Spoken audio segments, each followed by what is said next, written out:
Hello everyone, स्वागत है आप सभी का प्राइजिंग एकेडमी में। और ये हमारा 28वां लेक्चर है क्लास 10th की मैथमेटिक्स का। सबसे पहले तो आप सभी को नए साल की ढेर सारी बधाइयाँ। A very very happy new year to all of you. I hope कि ये नया साल आप सभी की ज़िंदगी में ढेर सारी खुशियाँ लेकर आए और आपने अभी तक जितने भी सपने देखे हैं 2022 में या उससे पहले कि उन्हें आप पूरे करने वाले हैं। आई होप कि इस साल में आपके वो सारे सपने पूरे हो जाएं। खैर, हम लोग वापस चलते हैं अपने लेक्चर पे। हम लोगों ने यूनिट 2 ख़त्म कर लिया है जिसका नाम है पॉलिनोमियल्स। अब आज हम उन पॉलिनोमियल्स का रिवीजन करने वाले हैं। ओके, सबसे पहला पॉइंट क्या था? बहुपद का डेफिनेशन, बहुपद क्या होता है। ओके, तो डेफिनेशन हम लोग बहुपद की क्या देखे थे? एक बीजीय व्यंजक, मैं पूरी डिटेल नहीं बता रहा हूँ, सिर्फ आप लोग को रिवाइज करा रहा हूँ। बोर्ड को पहले डिवाइड कर देते हैं क्योंकि ज़रूरत पड़ने वाली है। ओके, वो बीजीय व्यंजक किस टाइप का? px बराबर a0 plus a1x plus a2x square plus and so on an x to the power n, ऐसा बीजीय व्यंजक जहाँ पे a0, a1, a2 ये सब क्या है? अचर संख्याएं हैं और जो x अपना क्या है वो चर है ना। a0, a1 and so on an, ये सब क्या है? अचर संख्याएं हैं और इनकी संख्या कितनी है? n+1 है ना। 1 2 3 ऐसे में n हो जाएंगी और एक तो ये एक्स्ट्रा है, n+1 ये थी और जो x क्या था वो चर था, है ना। इस बीजीय व्यंजक को क्या बोलते हैं? बहुपद, है ना, कहलाता है। अगर इस टाइप में आपको कोई ऐसा मिल जाए बीजीय व्यंजक, अलजेब्राइक एक्सप्रेशन, तो उसको हम लोग पॉलिनोमियल बोलते हैं। इसके बाद हम लोगों ने जो सेकंड पॉइंट पढ़ा था, पॉलिनोमियल कितने प्रकार के होते हैं, है ना, kinds of polynomial, kinds of polynomial. हमने जब किसी बहुपद को भागों में बदला तो किस बेसिस पे बदला? उस बहुपद की घात के आधार पे, है ना। तो घात आप लोग को जाननी बहुत ही ज़रूरी है, घात क्या होती है। तो किसी बहुपद में उपस्थित चर राशि के सबसे बड़ी घात को उस बहुपद की घात कहते हैं। क्या बोला मैंने? किसी बहुपद में उपस्थित चर राशि अपनी क्या है? x की सबसे बड़ी घात क्या है? n। इस सबसे बड़ी वाली घात को क्या बोलते हैं? बहुपद की घात। जैसे कि अगर आपको इसकी घात बतानी हो तो क्या बोलेंगे? यहाँ पे इस पे चर x है, x की सबसे बड़ी घात क्या है? 3। तो इस बहुपद की घात यानी कि डिग्री क्या हो जाएगी? 3, है ना। ये आप लोगों को मालूम है। ओके, घात की बात हो गई। अब घात के आधार पर बहुपदों को हम लोगों ने 4-5 कैटेगरीज में डिवाइड किया था। क्या क्या था? देखो इसमें 2 3 4 5, बाकी देखेंगे बाद में। सबसे पहला क्या था? अचर बहुपद। इसकी घात क्या थी? 0। अचर बहुपद मतलब px बराबर k टाइप का, है ना, जहां पे k कोई कांस्टेंट रहता था। उसके बाद क्या आता था? शून्य बहुपद। इसकी घात नॉट डिफाइंड। नॉट डिफाइंड को मतलब इसकी घात कुछ होती ही नहीं है, नॉट डिफाइंड। और ये किस टाइप का होता था? px बराबर 0 टाइप का। जब k 0 के बराबर हो जाए तब जो बहुपद हमें मिलता है उसको क्या बोलते हैं? शून्य बहुपद। इसके बाद क्या आता था? रैखिक बहुपद, लीनियर पॉलिनोमियल। ये सब हम लोग पढ़ चुके हैं, है ना। रैखिक बहुपद, इसकी घात क्या होती थी? 1। अब घात बढ़ते जाएगी और ये किस टाइप का रहता था? px बराबर ax प्लस b टाइप का, है ना। और जहाँ पे a अपना नॉन ज़ीरो है और यहाँ पे k भी नॉन ज़ीरो होगा, लिखे दे रहे हैं, चलो k नॉन ज़ीरो, यहाँ पे a नॉन ज़ीरो। अगर a 0 हो गया तो px बराबर b हो जाएगा, जो कि अचर बहुपद में वापस से हम लोग पहुँच जाएंगे, है ना। रैखिक बाद क्या आता है? द्विघात बहुपद। द्विघात बहुपद इसकी घात क्या थी 2, नाम से ही पता चल रहा है द्विघात। और इसका जो एग्जाम्पल था वो किस टाइप का था, पी एक्स बराबर ए एक्स स्क्वायर प्लस का बी एक्स प्लस का सी, और यहाँ पे ए अपना नॉन ज़ीरो था, है ना। ए अगर ज़ीरो हुआ तो हम लोग वापस से यहाँ पहुँच जाएंगे रैखिक बहुपद में। ये हो गया। इसके बाद अपने पास था त्रिघात क्यूबिक पॉलिनोमियल, है ना। इसकी घात क्या थी 3। अगर किसी बहुपद की घात 3 है तो उसको हम लोग क्यूबिक पॉलिनोमियल बोलते हैं। For example P X is equal to A X cube plus B X square plus C X plus का डी, और यहाँ पे भी ए नॉन ज़ीरो था, है ना। ये 4 टाइप थे। एक और मैं लिखे ही देता हूँ, चलो। चौथा वाला क्या था, क्वाड्रेटिक पॉलिनोमियल, यानी कि चतुर्घात बहुपद। इसकी घात क्या थी 4 हो जाएगी। अब घातें बढ़ती जाएंगी, है ना। इसके बाद पंचघात आएगा। ओके, इसका एग्जाम्पल क्या था, पी एक्स बराबर ए एक्स की घात 4 plus B X cube plus C X square plus D X, और प्लस का एक और अचर आ जाएगा ई, और यहाँ पे ए बराबर नॉन ज़ीरो था। तो ये अपना था चतुर्घात बहुपद, है ना। बहुपद मेनली हम लोग 5 टाइप के देखते हैं, कभी कभी पंचघात में भी पहुँच जाते हैं। ये अपना दूसरा पॉइंट हो गया था। अब इसके बाद हम लोगों ने किसी बहुपद का किसी बिंदु पर मान क्या होता है वो निकाला था, है ना। थर्ड पॉइंट जो अपना था वो क्या था, पी एक्स यानी बहुपद का x बराबर k पर मान। कैसे मान निकालते थे, पी एक्स का x बराबर k पर मान पी एक्स में x बराबर k रखने पर प्राप्त होता है ना। रिकॉल हो रही हैं चीज़ें। अगर हमारे पास बहुपद px दिया हुआ हो और हमें उसकी value at X equal to k निकालनी है, तो हम उस बहुपद में जहाँ जहाँ भी हमें x दिखेगा वहाँ पे क्या रख देंगे, k, है ना। तो ऐसे निकालते थे। तो ये किसके बराबर हो जाएगा, p एट k। ये होती है value of the polynomial px at point k, है ना। ये हमने पढ़ा था। अब इसके बाद हम लोगों ने शून्यकों के बारे में पढ़ा था। 4 बहुपद के शून्यक।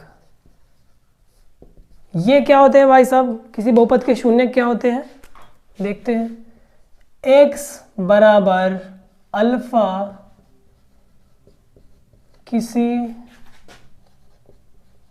बहुपद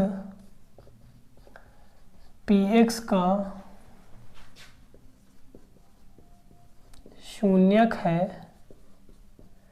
यदि उस px की वैल्यू अल्फा पॉइंट पे क्या आ जाए, 0, है ना। अगर हम बहुपद px में x बराबर जैसे ही अल्फा रखें और वैल्यू 0 मिल जाए तो उस अल्फा को हम लोग बहुपद px का क्या बोलते थे, शून्यक बोलते थे, है ना। इसके बाद 5वां, शून्यक निकालने के तरीके क्या थे, हम कैसे फाइंड करेंगे किसी पॉलिनोमियल का शून्यक। ओके, शून्यक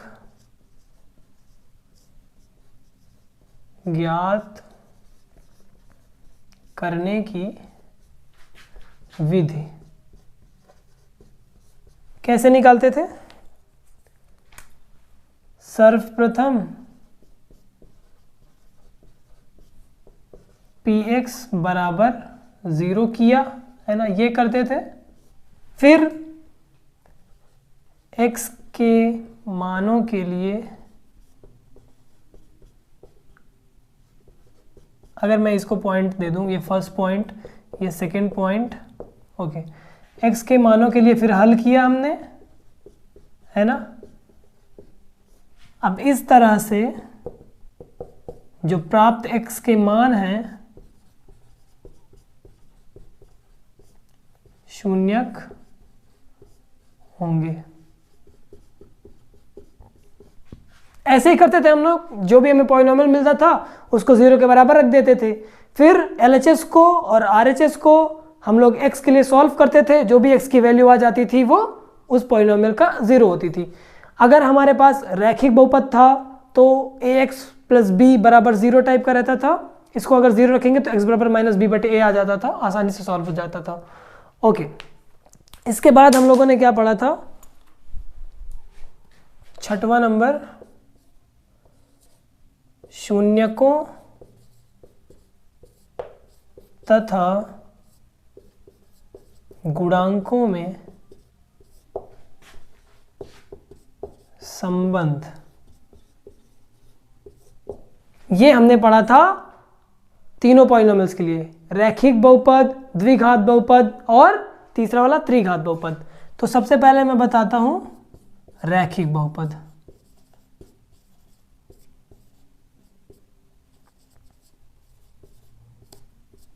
रैखिक बहुपद में हम लोग कैसे निकालते थे किसी एक जीरो और कोफिशिएंट में रिलेशन। रैखिक बहुपद किस टाइप का होगा, px बराबर ax प्लस b टाइप का, है ना। और मान लो हमें इसके शून्यक पता है, एक ही शून्यक होगा अल्फा, तो अल्फा इज इक्वल टू क्या होता था, माइनस का b बटे a, है ना। रैखिक बहुपद में हमें ये सूत्र पता था। दूसरा देखो, द्विघात बहुपद में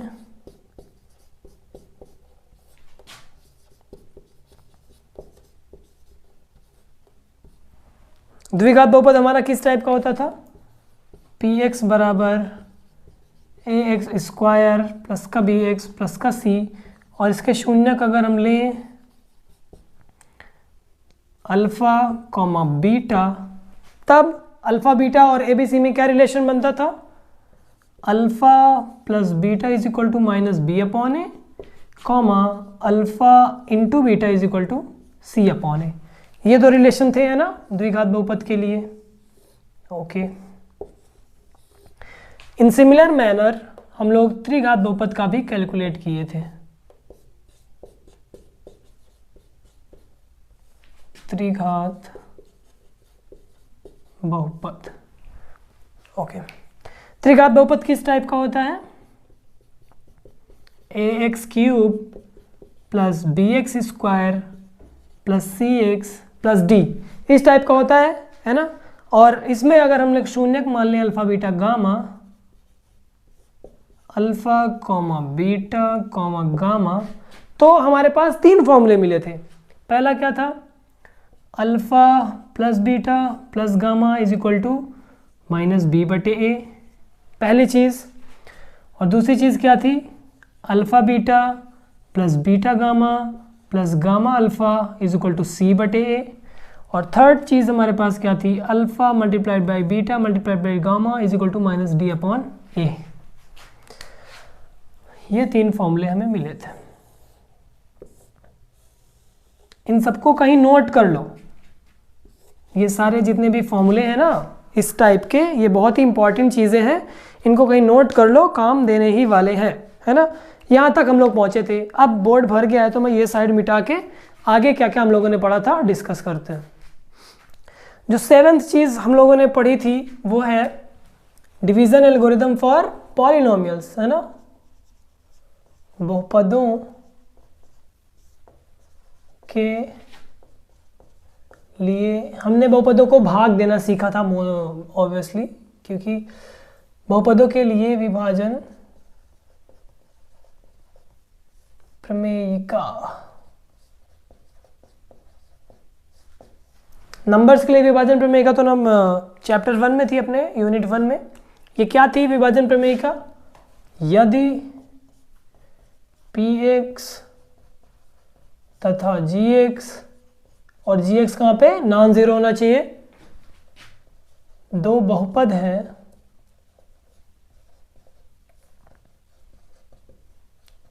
तब हम qx तथा rx दो अन्य बहुपद ज्ञात कर सकते हैं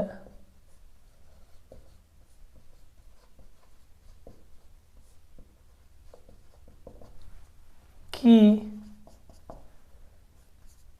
px बराबर gx मल्टीप्लाइड बाई qx और प्लस का rx। और यहाँ पे rx पे शर्त क्या है, डिग्री ऑफ rx वो छोटी होनी चाहिए डिग्री ऑफ gx से